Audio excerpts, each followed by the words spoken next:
सभी को नमस्ते। हम लोग बात कर रहे हैं जुवेनाइल डेलिक्वेंसी यानी कि बाल अपराध या किशोर अपराधों की हम बात कर रहे हैं। पिछली क्लास में हमने बात की थी। आज हम बात करेंगे इन बाल अपराधों को रोका कैसे जाए, है ना। जुवेनाइल डेलिक्वेंसी को रोका कैसे जाए, प्रिवेंशन ऑफ डेलिक्वेंसी या अपराधों की रोकथाम। किसी भी बच्चे को अपराधी बनाने में सामाजिक, व्यक्तिगत, पारिवारिक, मनोवैज्ञानिक और आर्थिक इन सभी कारणों का प्रभाव पड़ता है। इसलिए हमेशा परेशानी या समस्या को समझ करके उसका निदान करने का प्रयास करना चाहिए, उसका निराकरण किया जाना चाहिए। बाल अपराधों को रोकने से जो भविष्य में होने वाले अपराध हैं उनको भी रोका जा सकता है, क्योंकि जो आज का बच्चा है वही कल का, या आज का जो किशोर है वही कल का युवा बनेगा, अडल्ट बनेगा। तो अगर किशोरावस्था में उसके इन अपराधों को रोका नहीं गया, टोका नहीं गया, तो वो बड़ा होकर के भी अपराधी प्रवृत्ति में ही कार्यरत रहता है। इसीलिए इनको समझ करके इसको सुधारना अति आवश्यक है। इसके लिए दो तरह से उपाय किए जा सकते हैं। एक तो बाल अपराधियों को सुधारना और दूसरा अपराध को ही रोकना, correction of delinquents and prevention of delinquency, कि क्यों होते हैं उसके कारणों को ही दूर कर दिया जाए। किसी बच्चे के अपराधी होने पर सुधारने से ज़्यादा अच्छा है कि हम पहले ही उसको अपराधी बनने ही ना दें। उसके लिए क्या क्या उपाय किए जा सकते हैं? सबसे महत्वपूर्ण है कि माता पिता और अभिभावकों के द्वारा क्या उपाय किए जा सकते हैं। सबसे पहले हम उन्हीं के बारे में बात करते हैं। एक तो बच्चों को बुरी संगत से रोकना चाहिए। हमेशा माता पिता का ये कर्तव्य होता है कि वो ध्यान रखें कि उनके बच्चे किस इंसान की संगत में रहते हैं, किन बच्चों की संगत में रहते हैं, ताकि अगर वो गलत संगत में हैं तो उनका साथ छुड़ाना चाहिए।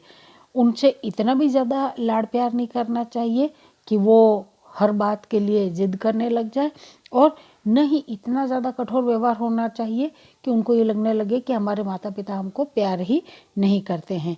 फिर उनके आचरण पे ध्यान देना चाहिए कि वो उनका खुद का व्यवहार कैसा है, बच्चे का व्यवहार कैसा है, उसको नैतिक शिक्षा की जानकारी जरूर से दी जानी चाहिए। घर की आर्थिक स्थिति को सुधारा जाना चाहिए ताकि बच्चों की ज़रूरत की जो चीज़ें हैं या जो ज़रूरी आवश्यकताएं हैं उनकी पूर्ति की जा सके।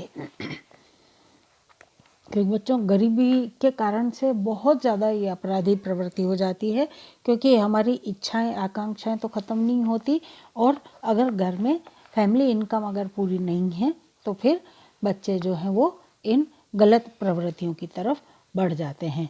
बच्चों को बहुत ज़्यादा जेब खर्च नहीं दिया जाना चाहिए, या फिर अगर वो धूम्रपान या शराब पीना या ज़्यादा फिल्में देखने की अगर उसमें आदत है तो उसको रोकने का प्रयास करना चाहिए, क्योंकि अधिक पैसा देने से उसमें ये गलत आदतें सारी प्रारंभ हो सकती हैं। माता पिता को अपने बच्चों के साथ रहना चाहिए और उनमें सब में आपस में भी स्नेहपूर्ण व्यवहार होना चाहिए। माता पिता स्वयं भी आपस में लड़ाई झगड़े ना करें और बच्चों के साथ में भी प्रेम पूर्वक रहें। परिवार में कोई भी इल्लीगल काम, अनैतिक कार्य नहीं होना चाहिए, नहीं तो बच्चे उसको देख करके सीखते हैं। बालक के स्वास्थ्य सुधार की ओर ध्यान दिया जाना चाहिए और घर पर ही स्वस्थ मनोरंजन जैसे अच्छी पढ़ने की किताबें हैं, टीवी है इत्यादि, ये सब खेलने के लिए जो सामग्री चाहिए होती है, इंडोर गेम्स हैं, आउटडोर गेम्स हैं, उन सब के लिए उचित सामग्री घर में ही उपलब्ध कराई जानी चाहिए और बच्चों को अच्छे बुरे का ज्ञान समय समय पर करवाते रहना चाहिए। और फिर विद्यालयों द्वारा क्या उपाय किए जा सकते हैं? Prevention by school.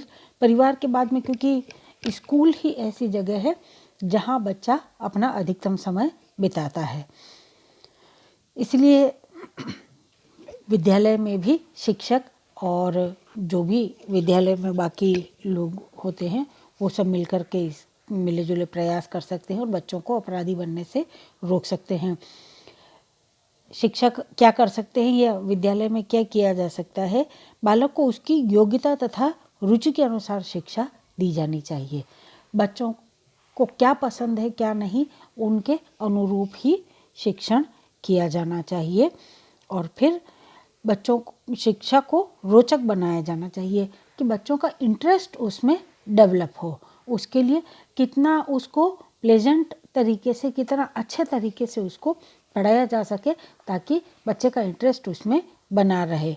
स्कूल में खेल तथा पाठांतर क्रियाएं, जिसको हम एक्स्ट्रा करिकुलर एक्टिविटीज़ भी कहते हैं, इनकी भी व्यवस्था उचित रूप से होनी चाहिए। अच्छा पुस्तकालय स्कूल में होना चाहिए और बच्चों को धार्मिक और चारित्रिक शिक्षा, मॉरल एजुकेशन और रिलीजियस एजुकेशन दोनों ही दी जानी चाहिए। समय समय पर अध्यापक तथा माता पिता मिलकर के बालकों की समस्याओं पर विचार विमर्श कर सकते हैं, यानी कि पेरेंट टीचर मीटिंग भी समय समय पर ऑर्गेनाइज की जानी चाहिए ताकि बच्चे में क्या परेशानी है, बच्चे को क्या परेशानी है, उसका पता टीचर और पेरेंट्स आपस में भी बात करके लगा सकते हैं और आपस में भी कोऑर्डिनेट कर सकते हैं कि हम क्या कर सकते हैं जिससे इसके आदतें सुधर जाए या ये बिगड़े ही नहीं। फिर बच्चों को व्यावसायिक शिक्षा भी दी जानी चाहिए, वोकेशनल एजुकेशन, ताकि वो सिर्फ किताबें में ही नहीं लगे रहें बल्कि साथ के साथ में जब वो थोड़ा बड़े हो जाएंगे तो कुछ व्यवसाय की तरफ भी वो उन्मुख हो सके। उनको स्वरोजगार के लिए प्रेरित किया जाना चाहिए। उसके लिए जो स्पेशल ट्रेनिंग्स की ज़रूरत होती है, जो स्किल डेवलपमेंट की ज़रूरत होती है, वो विद्यालयों में किया जा सकता है। बालकों की उपेक्षा नहीं करनी चाहिए और उनके साथ में पक्षपातपूर्ण व्यवहार नहीं होना चाहिए तथा फिर उनको कठोर दंड का प्रावधान नहीं होना चाहिए। ज़रूरत पड़े तो कभी कभार दंड दिया जा सकता है, लेकिन वो इतना ज़्यादा भी नहीं हो कि बच्चा उससे घबराने लगे या स्कूल आने से ही मना कर दे। और बालकों को स्व अनुशासन यानी कि सेल्फ डिसिप्लिन के लिए प्रेरित किया जाना चाहिए। प्रशासन द्वारा अपनाए जाने वाले उपाय कौन कौन से, इसके बाद में जो हम देखते हैं वो है प्रशासन या एडमिनिस्ट्रेशन क्या उपाय कर सकता है। उसमें आदर्श विद्यालयों की स्थापना हो, यानी कि किसी भी गांव या शहर के जितने भी स्कूल हैं वो सभी आदर्श होने चाहिए। फिर निर्धन माता पिता की संतानों को निःशुल्क शिक्षा देने का प्रावधान भी किया जा सकता है। अश्लील साहित्य तथा चलचित्रों पर नियंत्रण करना चाहिए। बालकों के भीख मांगने पर प्रतिबंध होना चाहिए, यानी कि बेगिंग जो है उस पर सर्वथा उसको वर्जित कर देना चाहिए, उसको बैन कर देना चाहिए। और समाज द्वारा उपेक्षित बालकों के लिए संस्थाएं बनाई जानी चाहिए तथा बालकों के लिए बाल उद्यान, खेल के मैदान और मनोरंजन के लिए बाल भवन इत्यादि भी बनवाए जा सकते हैं। ये तो है कि हम कैसे उनको पहले से ही रोक सकते हैं, प्रिवेंशन है ना। अभी हम बात करते हैं थोड़ा सा ट्रीटमेंट की, सुधार की, कि बच्चा अगर अपराधी प्रवृत्ति में लिप्त ही हो गया तो क्या किया जाना चाहिए। तो किशोर अपराधियों को दंड देने की बजाय उनको किस तरह से हम सुधार सकते हैं, इसके लिए क्या उपाय किए जा सकते हैं। तो एक तो प्रशिक्षण, प्रोबेशन। प्रशिक्षण का उद्देश्य अपराधी की मानसिक प्रवृत्ति तथा उसकी परिस्थितियों का सूक्ष्म अध्ययन करके, कभी दंड का भय दिखा करके और कभी नरमी से समझा करके उसको सही रास्ते पर लाने का प्रयास किया जाता है। किशोर अपराधों के सुधार में ये विधि सबसे ज़्यादा प्रचलित है। इसमें किशोर अपराधी को एक प्रशिक्षण अधिकारी यानी कि प्रोबेशन ऑफिसर के संरक्षण में रखा जाता है और अधिकतर लोग प्रशिक्षण को पहली बार अपराध करने वालों के प्रति नरमी बरतने की एक विधि मानते हैं कि इसमें डायरेक्ट पनिशमेंट नहीं है, इसमें थोड़ा सा सिर्फ भय दिखा करके इनको हम फॉस्टर होम्स या रिमांड फॉस्टर होम्स भी कह सकते हैं, जहाँ पर बच्चों को रख करके उनको थोड़ा डांट के और थोड़ा प्यार से सिर्फ समझाया जाता है। कभी उसमें ज़्यादा सज़ा नहीं दी जाती, बहुत हल्की फुल्की छोटी मोटी कोई सज़ा दी जाए तो अलग बात है, अन्यथा इसमें ज़्यादा सज़ा नहीं दी जाती। या यूँ कह लेना चाहिए कि ये एक तरह से मौका है कि तुम सुधर जाओ, उनको बच्चों को सुधरने का मौका देने का ये एक प्रयास है। फिर इसके अलावा सुधार संस्थाएं, रिफॉर्मेटरी, जिनमें से सुधार स्कूल होते हैं, सर्टिफाइड स्कूल होते हैं, बोस्टल स्कूल होते हैं और किशोर बंदी गृह होते हैं। ये 4 तरह की सुधार संस्थाएं हो सकती है। जो बहुत ज़्यादा भयंकर अपराधी बच्चे होते हैं कि उनको यहाँ रखा जाता है। ये ऐसे जो स्कूल है, सुधार स्कूल, रिफॉर्मेटरी, ये हिसार, लखनऊ और जबलपुर इत्यादि जगहों पर, हिंदुस्तान की हम बात कर रहे हैं, ये 3 जगहों पर मौजूद हैं। दूसरे हैं सर्टिफाइड स्कूल। छोटे अपराध करने वाले बालक सर्टिफाइड स्कूल में रखे जाते हैं, जहाँ पर उनके सुधार की दिशा में महत्वपूर्ण कार्य किए जाते हैं। इन स्कूलों में उनको उचित व्यावसायिक प्रशिक्षण भी दिया जाता है, वोकेशनल ट्रेनिंग्स भी दी जाती हैं, ताकि वो वहाँ से जब जेल से या इस सुधार गृह से बाहर निकले, जेल नहीं कहना चाहिए इसको, सुधार गृह से बाहर निकले, तो वो अपने रोजगार के अवसर आसानी से अपने लिए जुटा सकें। तीसरी तरह के जो स्कूल हैं वो है बोस्टल स्कूल। इस प्रकार के स्कूल सर्वप्रथम इंग्लैंड के मैनचेस्टर के निकट बोस्टल नाम के स्थान पर खोला गया था, इसीलिए इसका नाम बोस्टल स्कूल रखा गया है। भारत में इस प्रकार के स्कूल जो है वो मद्रास, रायपुर, मुंबई, मैसूर और मध्य प्रदेश में है। यहाँ पर बालकों को दिन भर रुचिकर तथा मेहनत के कार्यों में लगाया जाता है और सामान्य शिक्षा के साथ साथ शारीरिक प्रशिक्षण भी उनको दिया जाता है तथा औद्योगिक प्रशिक्षण, इंडस्ट्रियल ट्रेनिंग भी उनको दी जाती है। और जो चौथी तरह के हैं वो है किशोर बंदी गृह, इसको जुवेनाइल जेल भी कहा जाता है। ये भी एक प्रकार की सुधार संस्था है।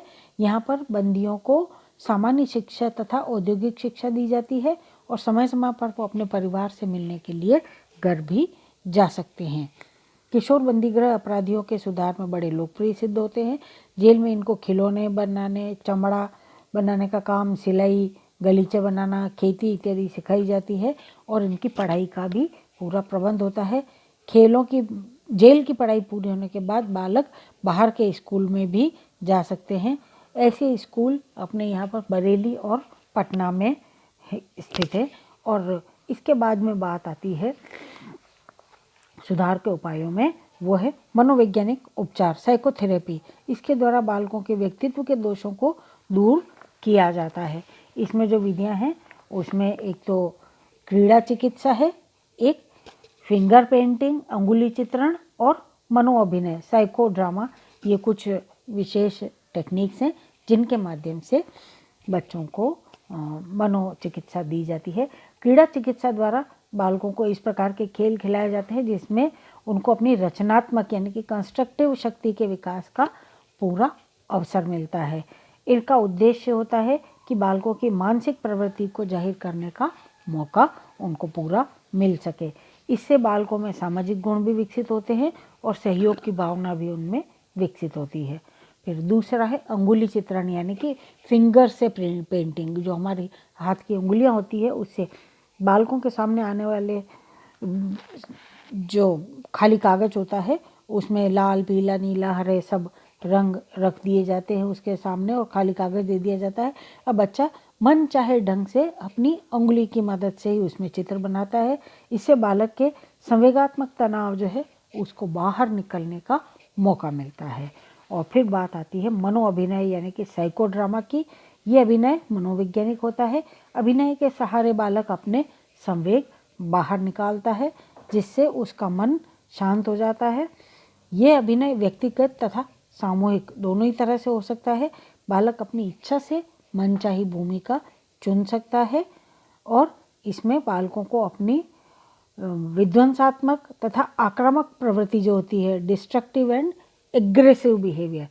डिस्ट्रक्टिव बिहेवियर वो कहलाता है जिसमें चीज़ों को तोड़ फोड़ दे, बस इधर से उधर ये फेंक दिया, वो फेंक दिया, पटक करके तोड़ दिया, वो डिस्ट्रक्टिव होती है। आक्रामक में जिसमें दूसरों के ऊपर वो अटैक करते हैं, हमला करते हैं। छोटे भाई बहन हैं या बड़े हैं या साथ वाले हैं उनको मारपीट जिसमें करते हैं, हाथों का इस्तेमाल जिसमें ज़्यादा हो रहा है वो एग्रेसिव बिहेवियर कहलाता है और इनको दूर करने का पूरा अवसर मिलता है। इसके बाद में ये तो थी बाल अपराध की बात।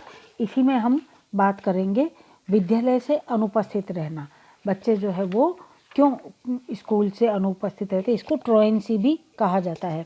किशोरों के अपराधों में विद्यालय से अनुपस्थित रहना भी कई बार देखा गया है। ये एक बहुत बड़ी समस्या बन चुकी है।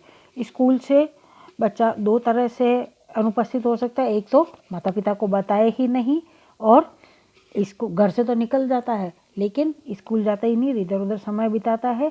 दूसरा, स्कूल में बहाने बना करके जल्दी वापस घर आ जाता है और इधर उधर समय व्यतीत करते हुए वापस घर पहुंच जाता है। कई बार माता पिता की जानकारी होते हुए वह स्कूल से अनुपस्थित रहता है और घर पर उनकी मदद करता है। ऐसा अधिकांशतः जो निम्न आर्थिक स्तर वाले परिवार हैं उनमें देखा जाता है। जो मुख्य कारण है अनुपस्थित होने के स्कूल से, उसमें एक तो स्कूल का डर, स्कूल का फोबिया कि अगर किसी शिक्षक ने कभी कठोर दंड दे दिया तो बच्चे डर के मारे उससे आते ही नहीं है। अगर होमवर्क पूरा नहीं किया हो तो भी बच्चा कई बार स्कूल से अनुपस्थित रहने का प्रयास करता है। टेस्ट अगर लिया जा रहा हो तो भी नहीं रहता, जैसा कि आप लोग भी कई बार करते हैं। फिर उद्दंड व्यवहार, डिसरप्टिव बिहेवियर, जिन बच्चों को स्कूल में मन नहीं लगता वो शैतानी करते हैं, अन्य साथियों और शिक्षकों को परेशान करते हैं और स्कूल के नियमों का उल्लंघन करते हैं। कई बार स्कूल में डांट पड़ जाए अगर तो फिर वो अनुपस्थित रहना प्रारंभ कर देते हैं। और फिर है अयोग्यता यानी कि अंडर अचीवमेंट, जो बच्चे पढ़ने में होशियार नहीं है, पिछड़े हुए हैं, उनका स्कूल में मन नहीं लगता। फिर माता पिता का नियंत्रण अगर नहीं हो तो, जैसे जिसमें बहुत ज़्यादा लाड़ प्यार में उनको ज़्यादा पैसे दे दिए जाते हैं तो वो इधर उधर घूम फिर करके अपने पैसे उड़ाने में लग जाते हैं। अब माता पिता का उनके ऊपर नियंत्रण नहीं रहता और वो मनमाने ढंग से पैसे खर्च करता है और स्कूल से अनुपस्थित रहता है। फिर विद्यालय के आसपास का वातावरण कैसा है, हो सकता है आसपास में इतने ठेले खोमचे वाले खड़े रहते हैं कि बच्चे बार बार जा करके उस पर खाना पीना करते हैं। आसपास में अगर रेस्टोरेंट्स या सिनेमा घर वगैरह हैं तो भी बच्चे बार बार स्कूल से भाग करके वहाँ पहुँच जाते हैं।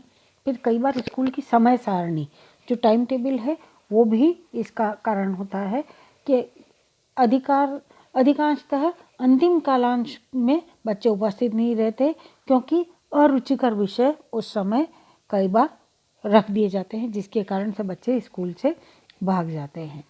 और फिर अध्यापक अभिभावक सम्मेलन का अभाव, जैसा कि हमने पहले भी बात की थी, पेरेंट टीचर मीटिंग हमेशा होनी चाहिए। अगर टीचर और पेरेंट्स आपस में नहीं मिलेंगे तो बच्चों के बारे में जानकारी भी पूरी नहीं मिल पाती है।